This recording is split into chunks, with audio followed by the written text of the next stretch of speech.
'n aantal jare gelede, toe ek begin skryf het, was so die derde of die vierde boek wat ek geskryf het, 'n boekie met die titel Fokus en Floreer.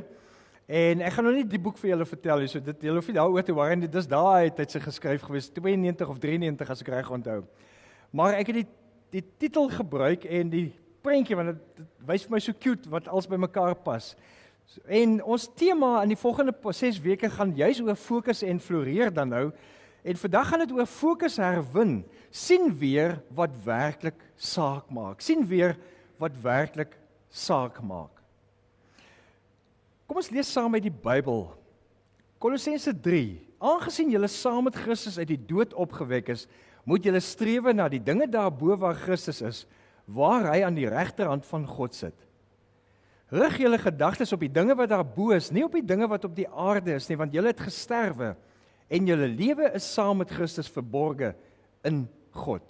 Ons gaan net tot sover lees en ek gaan terugverwys na hierdie teksverse toe. Kom ons gesels 'n bietjie oor wanneer jou oë jou lewe vorm. Daar's 'n eenvoudige waarheid wat met die eeue al bevestig is en dis waarna jy aanhou kyk vorm jou. Dit waarna jy aanhou kyk vorm jou. Dink aan 'n vrou wat in die oggend wakker word en die eerste ding wat sy sien is haar probleem en dis die ou wat langs haar lê. In my aanvanklike preek het ek gehad, dit is 'n man en jy weet, toe dink ek nee, ons gaan maar met die dames hierdie maand 'n kans gee. Want wat nou gebeur is, nou kyk sy na die probleem en dan kyk sy na haar bankrekening en dan kyk sy na sien tekorte en sy kyk na verhoudings en sy sien konflik of kyk na die toekoms en sien onsekerheid. En die tyd wat jy jou tee of jou koffie gedrink het, is jy al uitgeput. Nie omdat die dag swaar is nie, maar omdat jou fokus al klaar verward geraak het. En dis presies die situasie waarin die gemeente van Kolosse hulle self bevind. Dis 'n baie mondige gemeente, hulle was baie hoofd in hulle tyd in daardie stad. Maar die stad self was vol filosofiese strome, was baie kulturele druk wat daar was. Daar was geestelike eksperimentering. Daar was byvoorbeeld die Joodse wettisisme wat gesê het jy moet meer doen om God se guns te verdien. En julle sal onthou dat na die 10 gebooie het die Jode nog hordes ander gebooie wat hulle gehad het. Ek onthou dat my professor vir ons vertel het dat een van die goed wat hy raak gelees het is dat jy op 'n Sabbat mag jy nie op 'n stoel sit nie, want as jy op die stoel sit en die stoel agteruit beweeg en dit die voetjies maak wat die pote van die stoel maak, dan het jy geploeg en jy mag nie ploeg op 'n Sabbatdag nie.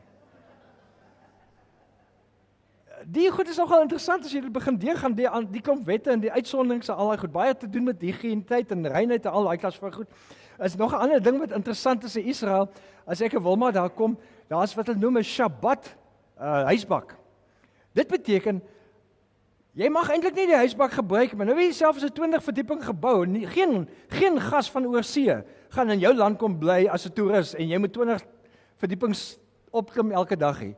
So nou doen hulle die Shabbat lift. Wat beteken dit? Hy stop op elke vloer.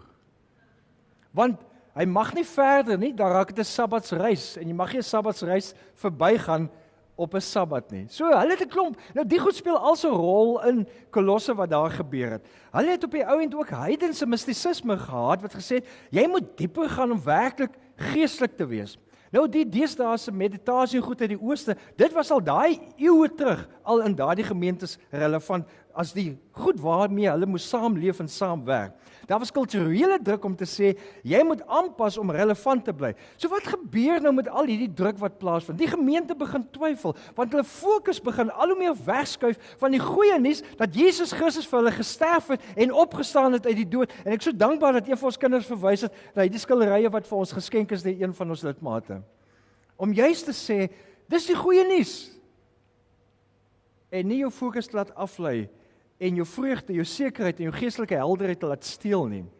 So Paulus skryf nie oor na hulle toe omdat hulle klomp skandalige sondaars geword het nie. Hy skryf omdat hulle verstrooid geraak het. En 'n verstrooide Christen is 'n ongelukkige Christen, nie omdat God weg is nie, maar omdat jou fokus weg is. So Paulus begin nie met 'n lys van nog reëls nie. Hy begin met rigting. Hy sê eenvoudige vers 2: rig julle gedagtes op die dinge daarbo, nie op die dinge wat op die aarde is nie. Herwin jou fokus, herstel jou blik, sien weer wat werklik saak maak. Die navorsers Stephen en Rachel Kaplan van die Universiteit van Michigan het met hulle navorsingswerk oor die herstel van aandag aangetoon dat ons brein letterlik herstel as ons dit rig op iets wat betekenisvol is, op iets wat mooi is, op iets wat groter as jouself is. Ons breine is nie bedoel om konstant oorlaai te wees met alles wat op ons inspeel op die oomblik nie. Daarom het ons iets nodig waarop ons kan kyk en kan fokus wat ons anker. Want wanneer ons dit doen, dan begin ons ontspan, dan begin ons open, dan begin ons moontlikhede raak sien, dan begin ons blom. Nou Paulus het eeue gelede al voor die sielkunde gevorm is en geformuleer is, het hy al ontdek, wanneer jou fokus verander, verander jou lewe. Nie deur meer te doen nie, maar deur anders te sien. Ek wil nou gou 'n fokustoets vir julle laat doen. Julle hoef my nie te betaal nie. Hou net jou oë op die kol in die middel vir die volgende tydjie.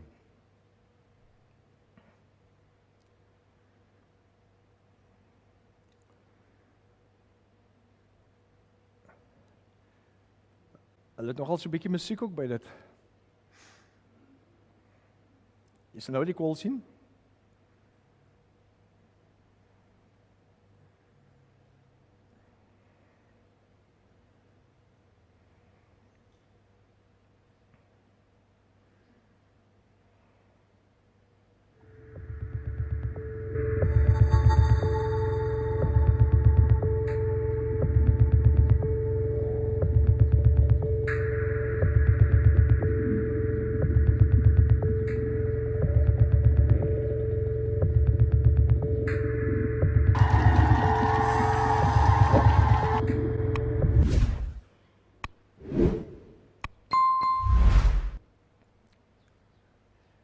Wie kon vir 2 minute, kom ek sê so 2 minute voel hom lank as jy so moet kyk, né?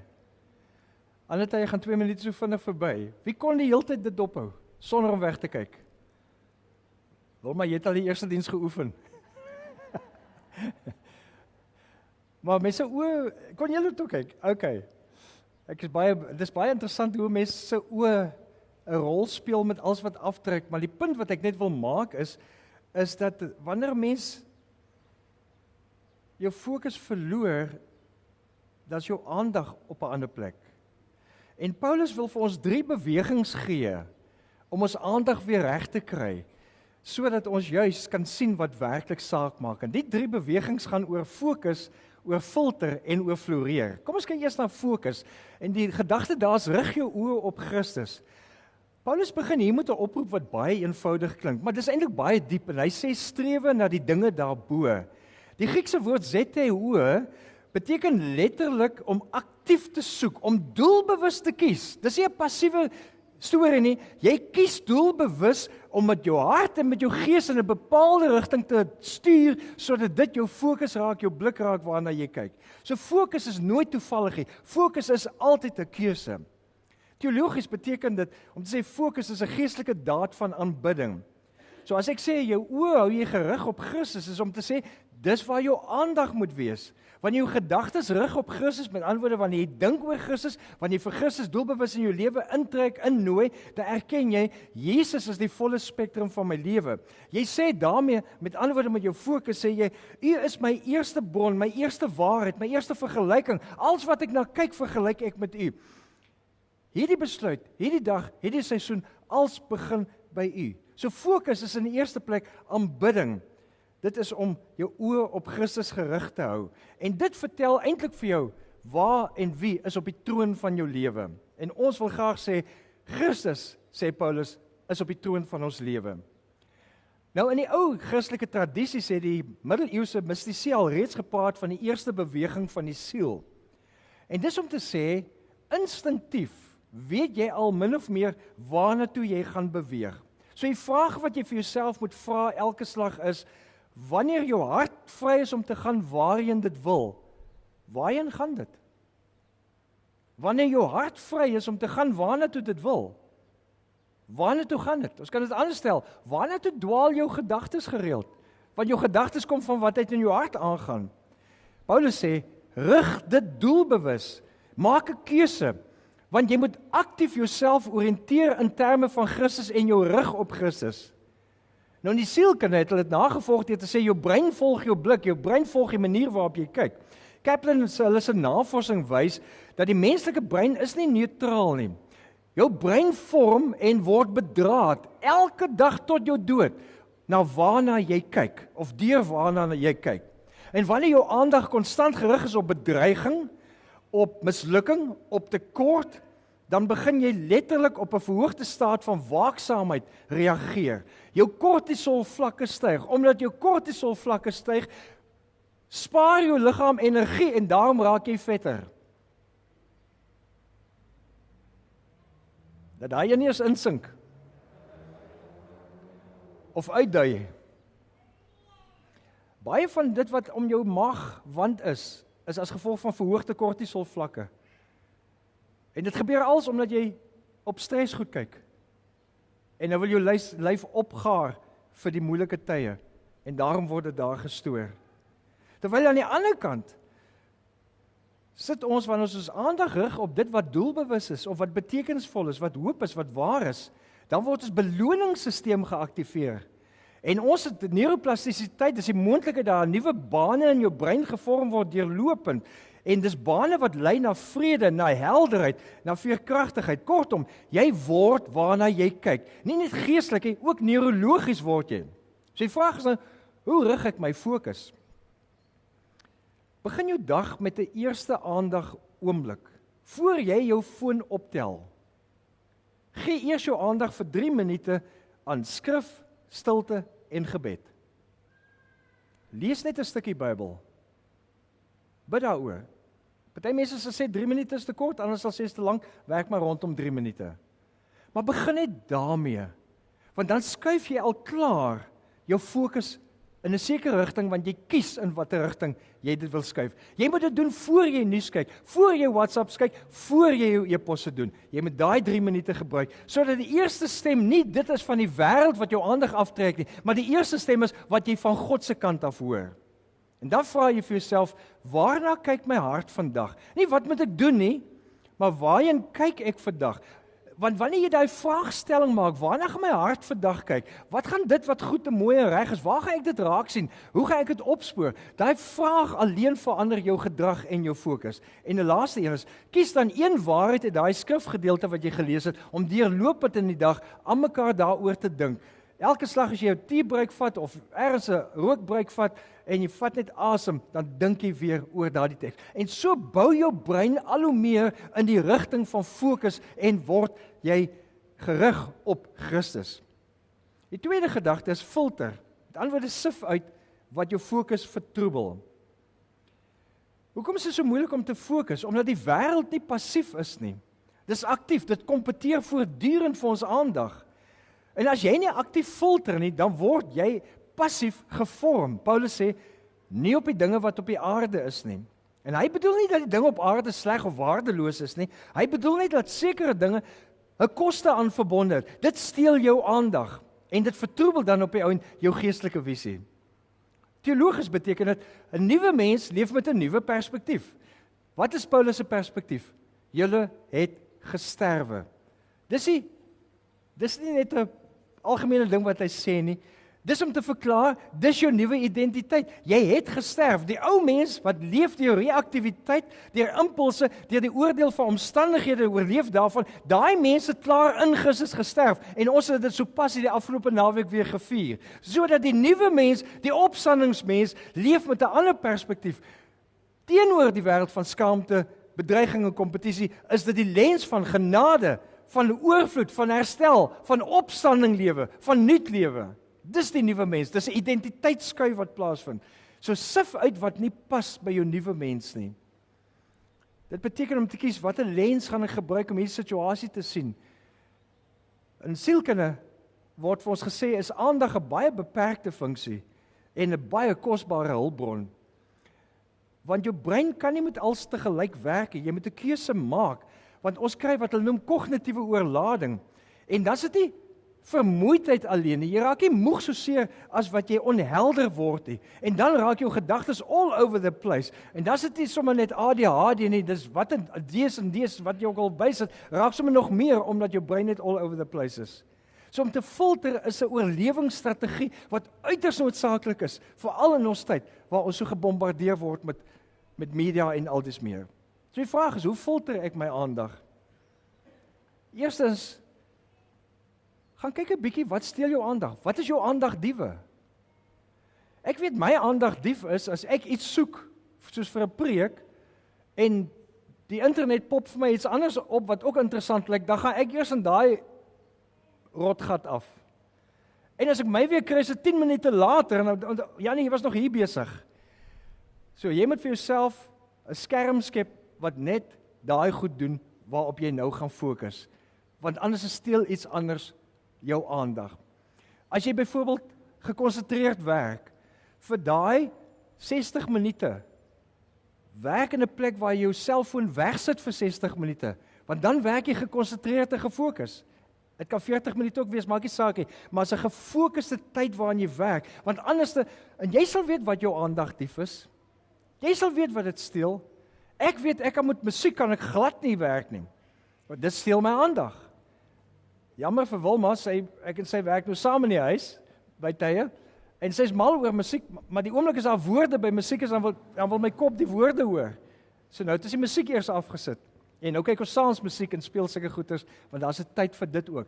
Maar die punt waaroor dit gaan is, jy filter wat noodsaaklik is. Stel heilige grense, dis tye wat jy beskerm, wat jy jou weghou van hierdie geraas af, byvoorbeeld die eerste halfuur van jou oggend, of 'n dag in jou week wat jy op sy sit, maar jy beskerm jouself, en dan oefen jy 'n 3 sekonde filter. En daai 3 sekonde filter is 'n eenvoudige vraag. Gaan dit waarop ek nou fokus my nader aan Jesus bring, of gaan dit my verder wegvat van Jesus af?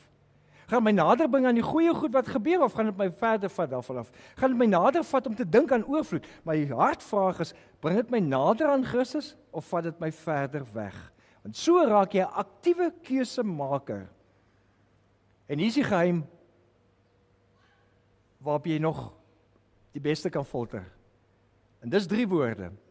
Nie, nou, nie. Want vir 'n klomp goed kan jy sê, nie, nou, nie. Johan van Lille bel my uit Georgia, uit dringend op soek dat ek 'n program vir hom opneem, oor wat maak huwelike werk, en hoe lyk dit as huwelike nie werk nie, wat is haar patrone, wat gebeur in 'n terapie sessie, en al dies meer. En dit word nou Dinsdag aand uitgesaai blykbaar oor geestesgesondheid, is die program se naam. Maar interessant, ek vertel nou daar in die storie juis oor die hele kwessie van Carol Dweck wat gesê het, en dis wat ek by haar geleer het, is ook 3 woorde. Not yet. 2 woorde, ekskuus, not yet. Want Carol Dweck se boek se naam is Mindset. En sy sê ons het 'n groeimentaliteit of ons het 'n stabiele mentaliteit. Bedoel ons sê ons kan nie groei nie, ons kan nie verander nie, en dan groei en verander jy nie, want dis waarop jy fokus. Maar as jy 'n groeimentaliteit het, dan sê jy hierdie geleentheid of hierdie slegte ding kan ook 'n geleentheid word. Maar die ding wat jy moet sê is, as jy in daai rigting werk, is die sleutelwoorde, as jy nog nie suksesvol is nie, dan is jy net nog nie suksesvol nie. So die sleutelwoorde daar is not yet. Nou ek het dit aangeleer vir my as man. Hoekom ek praat nou met al die mans, ek gee vir julle gratis huweliksberading hierso. Ek dink my maat my goed vir my weggepak. Ek kan nie regtig lekker onthou nie, maar as ek moet orden, is ek sommer beduiweld, want ek weet nie wat kom nie. Ek sê die skottelgoed was my wegpak, daai deel like ek glad niks, ek weet nie altyd hoe om te orden nie. So met die gevolg, ek kan op papiere orden, ek kan boeke skryf, ironies genoeg, maar daai deel sukkel my lam mee.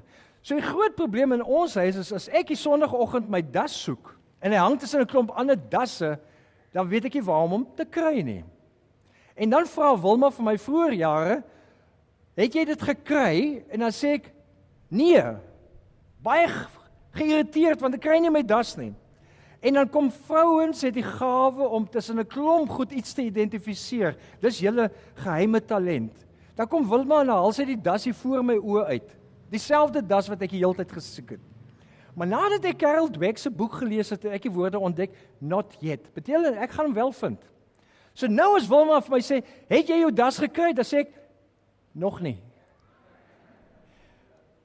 Nog nie. Kyk 'n bietjie hoe red dit jou huwelik.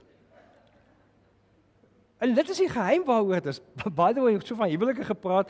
'n Aantal jare terug het ek 'n boek oor huwelike geskryf en 'n radiostasie van die Noorde bel my en die dame vra vir my so in die gesprek vra sy vir my, hoekom skei mense? Ek sê, omdat hulle trou. Jy kan ons baie redes kry, maar as jy getroud was, het jy geskei nie. So, anyway, net terug te keer. Jy moet filter. En deel van daai filter is om te sê, nie nou nie. Ander tyd dalk, maar nie nou nie. Ek beskerm my tyd en my aandag. Laaste gedagte. En dis om te floreer, met ander woorde, om te leef vanuit 'n herstelde fokus.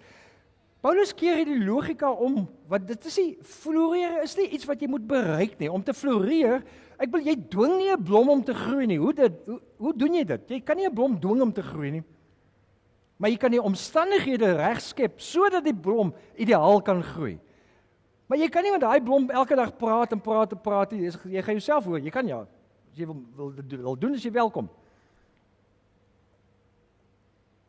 Maar 'n vetplant gaan nie noodwendig 'n maarplant raak, net omdat jy aan mekaar vir hom sê, jy's 'n maarplant nie. Jy moet die omgewing verander, en dis wat gebeur wat Paulus nou hier doen. So jy floreer nie sodat jy veilig kan wees, hy sê, jou lewe is reeds veilig, dis reeds verborge in God. Reeds verborge omdat Christus in God is. So hy begin met die stelling, jy is klaar in 'n goeie plek in God. Sy woorde wat hy gebruik is, julle lewe is saam met Christus verborge in God. Jy floreer klaar, jy moet net ontdek hoe floreer jy. Dis die switch wat kom, om te leef vanuit daai herstelde fokus. Jy werk jou nie kus om te floreer nie, jy floreer reeds. Jou werk vloei net uit vanuit die status, die identiteit, die herstelde plek wat jy het in Jesus Christus. En die Griekse woord krypto beteken juis hierso, jy's veilig weggeberg, jy's beskerm, jy's beskik, jy's onbereikbaar vir die kragte wat jou wil omgooi. Niks kan jou wegneem van hierdie sekerheid nie. So floreer beteken, jy begin by hierdie sekerheid en jy leef vanuit hierdie sekerheid. In sielkunde sê hulle vir ons juist dat aandag bepaal jou emosionele landskap. Navorsers het 'n studie gedoen in Journal of Happiness Studies en hulle het 'n persoon gevolg wat aan uitbranding gelei het. En sy gedagtes was vasgevang in 'n spiraal van kyk na mislukkings, na probleme, na slegte goed en vrese. En sy fokus het sy emosies geword. Hy het opgehou fokus op waarop hy moet fokus en hy het op sy emosies begin fokus. En wat hulle eenvoudig gedoen het om sy aandag te herstel, is dat hy elke dag 'n dankbaarheidsbrief skryf. Maak nie saak hoe lank dit is nie. Net eenvoudige dankbaarheidsbrief, waarvoor is ek dankbaar? En dit het sy aandag weer herkalibreer, sodat hy weg van die stres, mislukkings, die seer, al daai goed gekyk het, na wat reeds in plek is, waarvoor is hy reeds dankbaar, wat reeds in sy gunst stel, wat reeds oorvloed is. Want jy's veilig geborge in Christus in God. Die resultate was dramaties. Sy toestand het verbeter. Sy helderheid het deurgekom. Sy lewe het rigting gekom. Nie oor sy omstandighede verander het nie, maar omdat sy aandag weer na die regte plek toe geskuif het. So prakties, hoe floreer ek deur te fokus? Leef eenvoudig met 'n Christus lens en vra net eenvoudig, hoe sien Christus die situasie? Gesels met Jesus. Hy is mos jou vriend. Here, hoe dink jy hieroor? En luister wat die Gees in jou binneste spreek, wat die woord vir jou deurgee. Oefen dankbaarheid aan mekaar as 'n fokusherhaling. Ek gesels nou onlangs met 'n familiekring, die mense het my kom sien, juis oor huweliksgoeders, en hulle, as een van die aksies wat hulle reg gekry het om te doen, is hulle het begin, hulle kinders is nog kleinerig, so hulle het begin om weer in die aand op 'n sekere tyd aan tafel te sit. Hulle huis is groot genoeg dat daar wel 'n tafel kan wees, en dat hulle aan tafel sit, en toe gee ek vir hulle die sleutel om te sê, vra net vir mekaar nie hoe was jou dag nie, maar wat was lekker ook in jou dag? Want die oomblik wat jy vra vir iemand wat is lekker in jou dag, wat het reg verloop in jou dag, herkalibreer jy jou aandag om nie op die slegte goed alleen te fokus nie. Jy moet daai herkalibrasie inbring, anders bly jy net op die slegte goed fokus en bly jou verhouding al hoe laer sak, want jy vee af van mekaar, die hele situasie raak energieloos. So vra net aan mekaar vir jouself daai vraag, wat het reg verloop? En die geheim daarvan is om 3 dinge te noem waarvoor jy dankbaar is. En dit hoef jy net elkeen hoef jy 3 te doen nie. Noem net 3 dinge as gesin saam, of as man saam, of vrou saam, of op jou eie saam. Noem net 3 dinge, waar het jy God se hand vandag raak gesien? Wat het reg verloop vir jou? En dan vier jy daardie oomblikke van helderheid. En so raak hierdie lewenswyse van fokus 'n floreer lewenswyse. Want jy sien weer wat werklik saak maak. Stel jou voor 'n seeman in 'n storm. Ek het baie vis geskiet in Desember vakansies, soos baie met die bote uit en al daai meer en in Rowwesee, allerhande sports beleef. Maar as interessant, as jy terugkom hawe toe, moet jy die golf dophou. Maar as jy net die golf dophou, gaan jy die hawe mis. So die geheim om terug te kom hawe toe is om te kyk waar is daai vuurtoring of waar is daai ligte wat hulle vir jou gee. Want jy moet dit die hele tyd jou primêre fokus maak, nie die golf nie. En dis hoe jy veilig kom. Dis hoe jy floreer. Dis hoe jy in plek kom. Want met daai navigasie kan jy jou boot deur die storm lei. Die storm verander nie, my fokus verander op die ou end alles. So Kolossense wat Paulus vir ons gee, is nie 'n nuwe geestelike program of 'n nuwe klomp reëls nie. Hy sê net eenvoudig vir ons, rig jou gedagtes weer op my. Sien weer. Leef alreeds vanuit wat klaar werklik waar is.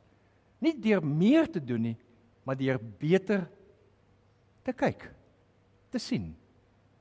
Onthou, rig julle gedagtes op die dinge wat daarbo is. Julle lewe is saam met Christus verborge in God. Mag jy in hierdie week fokus en floreer. Amen. Kom ons bid saam.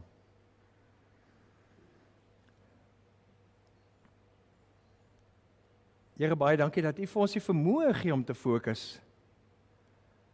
En wil U ons begelei in hierdie tyd om in 'n wêreld wat so ons aandag in verskillende rigtings aftrek, te help om te fokus op dit wat werklik saak maak. En help ons om dit vanuit U te doen, en vir U en in U te doen. Dankie Heilige Gees dat U ons sensitief maak, dat U daardie sagte indruk in ons binneste gee van hoe ons dit moet doen, wat ons moet doen, waar ons moet aandag gee. En dat ons dit elke slag kry, as ons net vir U vra. Ons bid vir elkeen, om hierdie week te kan fokus en floreer. Amen. Jy kan fokus en floreer. Die genade van ons Here Jesus Christus en liefde van God ons Ouer en die gemeenskap van die Heilige Gees sal met jou wees en jou help floreer. Amen.